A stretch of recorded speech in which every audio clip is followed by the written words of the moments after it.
I don't know about you. This definitely applies to me. It is no secret. We all have some clutter. I have clutter. You probably have clutter. It's somewhere in our house or our car, or there's a room or a drawer, and you avoid it.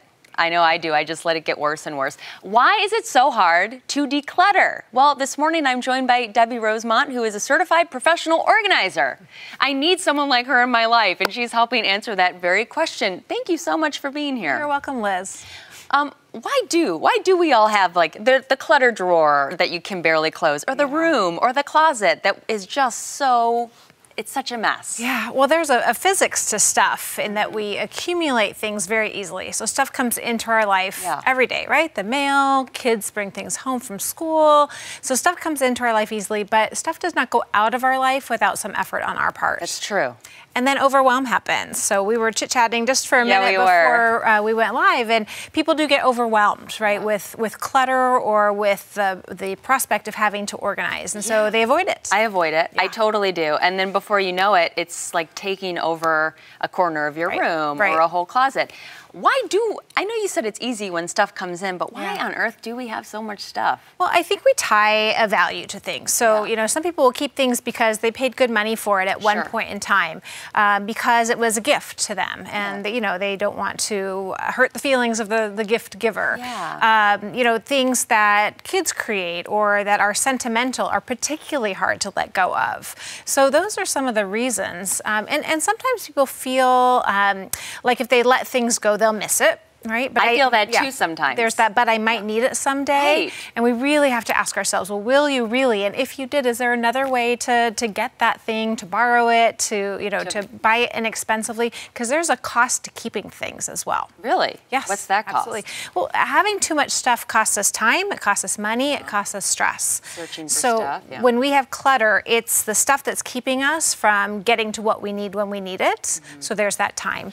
So you are talking about 6 easy steps to help us declutter. Right. I like easy. Okay, so where do we start here? So I think the first thing is knowing what's important to you. So I kind of touched on that a little bit. Clutter keeps us from having time for what's important to us. About an hour a day is what the average American wastes looking for things they know they have but can't find. So we want to know what's important to us, and I think on a big, broad level. So family, health and wellness, you know, time for work or whatever it is. So that's the first step, is know what's important to you, because that's going to motivate and drive you. The second is pick a place to start. So we talked about that overwhelm. Just start small. Choose one drawer. Maybe it's that junk drawer. Just, you know, start small.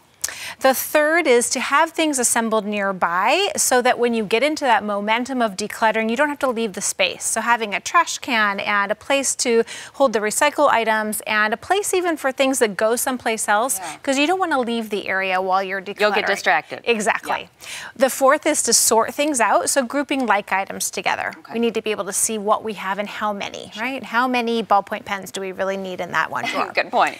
And then the fifth is to clear the clutter, and we'll define clutter as anything that's getting in your way of finding what you need when you need it. So it's the stuff that doesn't have value anymore. Maybe it did at one point in time, like we talked about, but I paid good money for it. But right now it's costing you, and it's costing you time, money, and stress. So clear the clutter, the stuff that you don't need, don't love, don't find to be beautiful or useful. And then the sixth is organize what's left. So of the items that are left, you've cleared what you don't need anymore. You want to make sure everything has a home, and then set up some good systems so that you can maintain that. And organizing is a process, it's not an event. So we're not do it once and then we're done. Exactly. And then it is nice. It's a pain when you're doing it, but once it's over, it's a freeing feeling. Yes, for sure, for sure. And when you have less stuff, I always say less is more.